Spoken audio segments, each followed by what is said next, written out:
Somewhere in Columbus, Ohio, there lived a young boy. Josh was always a normal child, always doing normal things. At least that's what it looked like from the outside. Inside, Josh always felt alone. His father was a cocaine addict, and his mother not too bright. Keeping to himself in his room and playing with many toys they bought to occupy him with, it always felt so empty. That's when Josh had wished for a friend. When Josh was 6, he spent most of the time in the bathroom, playing with the water, or in his room, playing with his toys. One day, a large mirror on the inside of the bathroom's door caught his attention. It was himself. He knew that. He always knew that, but there was something about him that was different. His appearance didn't move and smile like he did. The mirror was a long mirror, about half the size of the door, and could easily show his full stature. It was the middle of the afternoon. His mother was sleeping and his father was at work, when the young boy he was looking at spoke to him. "Want to play?" Josh didn't know what to make of it. He didn't feel scared, but it all felt so real to him. The reality overtook him as the boy seemed to move from the mirror in front of him. Josh just smiled like usual and nodded his head. The boy led himself to Josh's room, where the ground was cluttered with Josh's toys. This allowed the two to laugh and play together with ease. Over the next few months, Josh's parents always noticed the loud noises coming from Josh in his room. Always talking to himself, toys moving around as he played. His parents always asked who he was talking to or who he was playing with. Several times assuming he had an imaginary friend, but Josh always answered with absolute certainty, "Jacob." Over the next 2 years, Josh had been focusing more on cartoons and real-life friends than playing with Jacob. Sometimes when Josh wasn't home, his mother could hear toys dropping upstairs. Jacob didn't appear too often, but there was always a sign that he was there, and Josh was beginning to fear his room. Josh was afraid of even being near upstairs if he was alone. When Josh turned 9, a lot of things were going wrong. He was beginning to feel others' emotions easily. However, it wasn't like empathy. It was more like the feeling sympathy and sorrow. Josh was already showing signs of anxiety because of his fears, and now this new turn was worrying everyone around him. No one believed that he had a friend in his own room. His father didn't believe him, though his father could sense the adamant fear within Josh's eyes whenever he was forced to go to his room alone. Over this year, Josh had forced himself to sleep in the living room.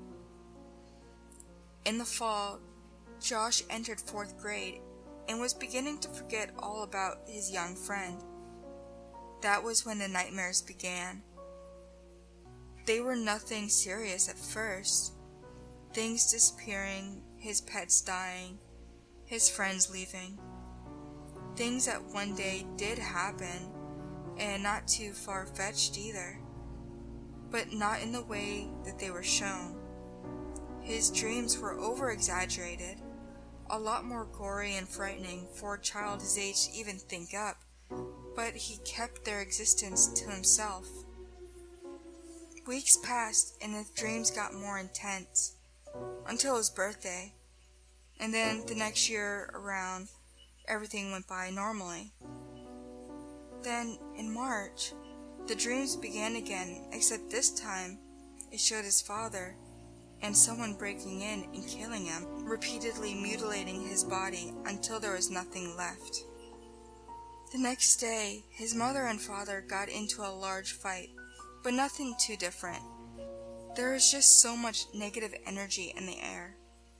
It was as if anger and rage itself was filling the house, but still, Josh was scared of his dream and begged his mother to stay home, though she ignored his pleas.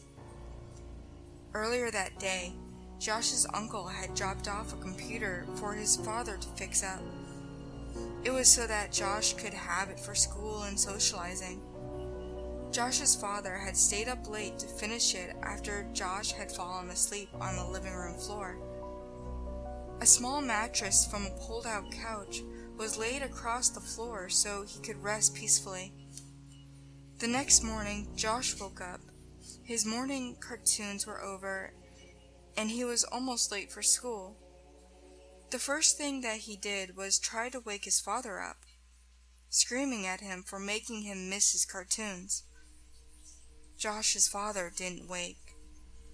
No matter how many times his small hands pushed his father's body, rocking it back and forth, he didn't move, screaming, "Daddy!" over and over before noticing a pale gray bubble formed around his lips. Out of instinct, Josh ran into the kitchen and grabbed a knife. Protruding the bubble and breaking it open, the foam moved, but his father was still not breathing. His mother worked the night shift and would be home within the hour, and his mind couldn't even think about the police. His mom was the only thing running through his mind as he ran up the steps, his fear disappearing as he rummaged through his room for the phone book to call the number his mom had left him. Returning downstairs, Josh called the number, but she was already on her way home. Still in his pajamas, Josh walked outside and sat on the front steps. He couldn't cry anymore. He just couldn't. He couldn't tell how long it took his mother to come home, but the moment she drove into the driveway, she could tell something was wrong. Asking Josh what was wrong, he replied in a single, monotone voice, over and over, "Dad's dead. Dad's dead. Dad's dead." Running inside, she found his father's corpse on the floor. Josh walked in slowly, keeping still, watching as she fumbled for the phone to call the police, crying for him to come back, crying for him to be okay. Josh just stood there, his eyes watching the scene. It wasn't long for the police and the medics to arrive. They said that his father had not died in his sleep, but in fact fell, having a heart attack and a stroke at the same time, as if something scared him. While the medics were there, Josh sat on top of the stairs, looking down. He swore he could hear Jacob's laughter, however drowned out by the people. As the medics left, one thing bore into Josh's mind, as the medics spoke loud enough so that he could hear. "If your son knew CPR, he could have saved his life." Depression took hold of Josh from that point on.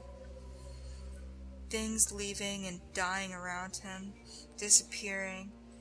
None of it could even be explained, and anyone that dated him stated that something told them to leave.